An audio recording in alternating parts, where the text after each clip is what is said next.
Welcome to Luca is a Billionaire, where the only thing I invest in is your answers. In this video, I will show how to replace Jeep JK shocks. Full guide.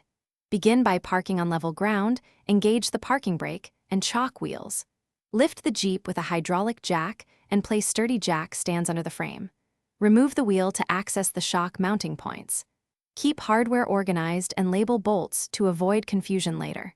Follow manufacturer torque specs when reassembling and double-check clearance before lowering the vehicle. Start by supporting the axle with a secondary jack so the suspension doesn't drop suddenly. Break loose the lower shock bolt first, then the upper bolt, and carefully slide the old shock out. If the shock is stubborn, apply penetrating oil and tap gently with a rubber mallet. Keep the old hardware to compare with new parts. Clean mounting surfaces and check for rust or damage that could affect the new shock fitment. If you're enjoying this guide, please subscribe and like if you are finding the video helpful. Quick recommendation: upgrade your clean game with the Shark AI Ultra Robot Vacuum. Voice control and smart mapping make cleanup effortless after a greasy job. It's surprisingly useful for catching metal shavings and dirt left in the garage, and it's easy to voice control while you work.